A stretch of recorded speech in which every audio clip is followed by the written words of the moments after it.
और बड़ी खबरें बताएंगे दोस्तों। आखिरकार कैसे जो है यहाँ पर हमास ने कर दिया इजराइल के ऊपर ताबड़तोड़ हमले। इजराइल बोला हमास कर रहा है अपनी हदें पार। आपको बताते चले प्रधानमंत्री नरेंद्र मोदी की बढ़ गई मुश्किल। राहुल गांधी की भारत जोड़ो न्याय यात्रा बढ़ा दी है बीजेपी की टेंशन। 6200 किलोमीटर चलेंगे राहुल गांधी, बीजेपी के लिए बनी खतरा। और क्यों आखिरकार अखिलेश यादव ने उठा दिया बीजेपी पर सवाल। कहा फिलहाल 2014 के बाद से सिर्फ जनता को धोखा दिया 10 साल तक। क्यों ममता बनर्जी ने दोस्तों कर दी है बगावत, बताएंगे आखिरकार सांसदों को लेकर क्या कहा है। और तमाम राज्यों में कैसे अब राहुल गांधी दोस्तों बिछाएंगे भारत न्याय यात्रा का जाल जिसमें फंसेगी बीजेपी। तो सारी खबरें देंगे, लेकिन उससे पहले अगर आपने अब तक हमारे चैनल को सब्सक्राइब नहीं किया है जल्दी से कर लीजिए। पास में एक घंटी आएगी, इसको भी दबाइए ताकि हर वीडियो की अपडेट आप तक पहुंच पाए। आपको बताते चले फिलहाल एक बार फिर से हमास के हमले से दहल उठा इजराइल बोला हमास अपनी हदें पार कर रहा है। आपको बताते चले हमास ने इजराइल को मुंह तोड़ जवाब दिया, तो हमास के जवाब से इजराइल बौखला उठा है। दरअसल सीधी सी बात यह है कि इजराइल को अब हमास कहीं ना कहीं फूटी आँख नहीं भा रहा है। वो इसलिए भी क्योंकि आपको बताते चले फिलहाल हमास के आगे इजराइल कहीं पर भी टिक नहीं पा रहा है। सीधी सी बात यह है कि एक बार ये ऐलान साफ कर दिया गया है कि इस वक्त जो काम हो रहा है उसको लेकर कहीं ना कहीं हमास जो है वो कमज़ोर पड़ रहा है इजराइल हमास के आगे। और यही कारण है जो हमास ने फिर से इजराइल के कई ठिकानों को ध्वस्त कर दिया है। राहुल गांधी की न्याय भारत जोड़ो यात्रा से बड़ी बीजेपी की मुश्किलें। राहुल गांधी ने दोस्तों निकाल लिया 2024 का प्लान। दरअसल आपको बताते चले राहुल गांधी एक बार फिर से पैदल चलने को तैयार हैं। राहुल गांधी इस भारत न्याय यात्रा में 14 जनवरी से शुरू करेंगे इसको। 14 जनवरी से आपको बताते चले ये शुरू होगी मणिपुर से शुरू होगी और महाराष्ट्र पर ख़त्म होगी। आपको बताते चलें फिलहाल 14 जनवरी से मणिपुर से शुरुआत होने के बाद राहुल गांधी 6200 किलोमीटर यानी कि 6200 किलोमीटर चलेंगे। इस यात्रा में राहुल गांधी के साथ वो कई बड़े चेहरे बड़े दिग्गज लोग होंगे, जैसे कि आपको बताते चले कन्हैया कुमार और भी तमाम बड़े बड़े नेताओं के नाम सामने आए हैं। लेकिन सवाल सिर्फ ये नहीं है कि राहुल गांधी की ये भारत न्याय यात्रा शुरू होने वाली है। इस यात्रा का सबसे बड़ा रूट इसलिए भी तैयार किया गया है क्योंकि आने वाले लोकसभा चुनाव में इसका एक बहुत बड़ा हमें इफेक्ट देखने को मिलेगा। आपको बताते चले एक बार फिर से इजराइल के कई जहाज़ों को कर दिया जी हाँ यहूदियों ने ध्वस्त। आखिरकार हूती विद्रोहियों ने फिर से दे दिया दोस्तों बड़ा झटका। दरअसल आपको बताते चले हूतियों के सामने एक भी बात टिक नहीं पा रही है, खास करके इजरायली सेना। हूतियों ने फिर से आपको बताते चले कई जहाज़ों को अपना निशाना बना लिया है। हूती विद्रोहियों के आगे एक भी बार टिक नहीं पा रही है इजराइल। दरअसल आपको बताते चले फिलहाल हूती विद्रोहियों ने साफ करा है कि जब तक गजा में जंग नहीं रुकेगी, जब तक के इजराइल घुटने नहीं टेक देता, तब तक दोस्तों हूती विद्रोही नहीं रुकने वाले। हूतियों के इस वार से आपको बताते चले फिर से एक बार टेंशन में आ गई है वहाँ की सरकार। सबसे बड़ी बात यह है कि ये मामला ये मैटर एक बहुत बड़ा मैटर है दोस्तों, क्योंकि आपने एक चीज़ को नोटिस नहीं किया है। हूती विद्रोहियों का सिर्फ एक ही मकसद है कि जो मासूम लोग मारे जा रहे हैं हमास में वहाँ पर दोस्तों गजा में और खान यूनुस में, ये सब कुछ रुकना चाहिए। और उसके बाद हूती भी अपना ज़िद छोड़ देगा, लेकिन तब तक वो नहीं छोड़ेगा जब तक कि दोस्तों इजराइल अपनी निकम्मी हरकतों से बाज नहीं आ जाता। आपको बताते चले दोस्तों फिलहाल खरगे ने बताया राहुल गांधी की यात्रा क्यों है ख़ास। मल्लिकार्जुन खरगे ने कहा कि हम लोग ने कांग्रेसी है वो जिसने देश को आज़ादी दिलाई थी, लेकिन बीजेपी आज़ादी की लड़ाई में कहीं पर भी नहीं थी।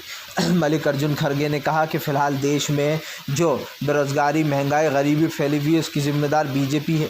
खरगे ने कहा राहुल गांधी की न्याय यात्रा लोगों को न्याय दिलाने के लिए ही निकलेगी। और उन्होंने कहा कि फ़िलहाल राहुल गांधी की भारत जोड़ो यात्रा को लोगों ने खूब पसंद किया था। यही नहीं दोस्तों, राहुल गांधी की जो यात्रा थी उसको लोगों ने इतना पसंद किया था कि उनकी छवि अचानक से बदल गई थी। और दोस्तों अब राहुल गांधी की ये जो न्याय यात्रा निकलने जा रही है इसका सिर्फ एक ही मकसद है कि राहुल गांधी की और भी पॉपुलैरिटी बढ़ेगी दोस्तों, लोकसभा में इसका भयंकर फ़ायदा मिलेगा। मतलब ये कि इंडिया की सरकार ज़रूर बनेगी, सीधी सी बात यह है। और इसी वजह से ये बयान भी दिया गया। आपको बताते चले दोस्तों जेडीयू में हो गया बड़ा खेल, नीतीश कुमार करने जा रहे हैं बड़ा बदलाव। दरअसल आपको बताते चले कई दिनों से बागी उपेंद्र कुशवाहा जो कि नीतीश के ऊपर ही हमलावर हैं, अब बताया जा रहा है उपेंद्र कुशवाहा जो है यहाँ पर नीतीश के साथ बातचीत कर सकते हैं और वापस से उनकी पार्टी में वापसी कर सकते हैं बीजेपी में। दरअसल आपको बताते चले उपेंद्र कुशवाहा ने जेडीयू को छोड़ दिया था, जिसके बाद वो बागी हो गए थे और वो आए दिन जो है यहाँ पर बीजेपी का साथ दे रहे थे और नीतीश कुमार को बुला भला बोल रहे थे। बताया जा रहा है कि वो बीजेपी से 3 सीटें मांग रहे हैं, लेकिन बीजेपी उन्हें 1 या 2 ही सीट देना चाहती है। अब ऐसे में ये भी कहा जा रहा है कि नीतीश कुमार से मुलाकात हो सकती है ताकि नीतीश उनको 2 से 3 सीटें दे दे। लेकिन आपको बता दें चले, मुझे ऐसा लगता है उपेंद्र कुशवाहा जैसे लोगों को वापस नहीं लेना चाहिए दोस्तों, क्योंकि ये भी तो हो सकता है कि वो सीटें जीतकर बीजेपी में चले जाएं और ये सब कुछ उनकी चाल हो। जाहिर सी बात है, जो लोग बगावत दिखा चुके हैं उन लोगों को दोबारा पार्टी में लाना ये एक तरीके की बेवकूफ़ी समझता हूँ मैं, क्योंकि हालांकि ये सिर्फ रीज़न ये नहीं है, ये भी पता चला है कि लल्लन सिंह जो कि काफ़ी क़रीब है नीतीश के, वो अपने पद से इस्तीफ़ा दे सकते हैं और इस्तीफ़ा देने की मांग कई दिनों से वो चल रही है, अटकल है। लेकिन देखना होगा कि आखिरकार ऐसा कुछ होगा या फिर नहीं। आपको बता दें चले दोस्तों, फिलहाल प्रियंका गांधी भी लड़ेंगी चुनाव। दक्षिण से प्रियंका गांधी लड़ने जा रही हैं चुनाव। दरअसल आपको बता दें चले, इस बार बताया जा रहा है प्रियंका गांधी से उत्तर प्रदेश की कमान छीन ली गई है और प्रियंका गांधी को एक बड़ी जिम्मेदारी देने वाली है कांग्रेस।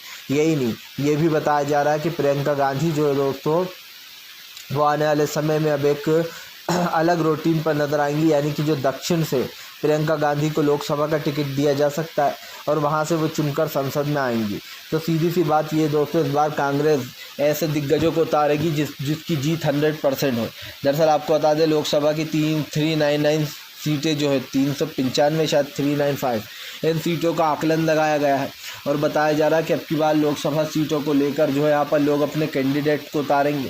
सीधी सी बात ये दोस्तों कि लोकसभा राज्यसभा से बहुत अलग होते हैं और इसीलिए अब की बार इंडिया गठबंधन का प्लान भी कुछ यूनिक नज़र आ रहा है, जहाँ पर वो अपनी पूरी जान लगा देंगे। आपको बता दें चले दोस्तों, फिलहाल इजराइल हमास की जंग के बीच में जो है यहाँ पर निकल कर आई एक बड़ी खबर। जी हाँ, दरअसल आपको बताते चले, ईरान अपने बदला लेने की फिराक में है। बताया जा रहा है ईरान के कमांडर को मारकर इजराइल ने बहुत बड़ी गलती कर दी है। अब ईरान दोस्तों मौका ढूंढ रहा है कि वो कब अपना बदला ले। बताया जा रहा है फिलहाल इजराइल को एक बड़ा झटका लग सकता है, क्योंकि ईरान जो है दोस्तों, वो एक बड़े पैमाने पर एक बड़ा वो लेने जा रहा है रिवेंज। बात सिर्फ इतनी सी नहीं है, बात यह है कि ईरान ने सोच लिया है उसको क्या करना है।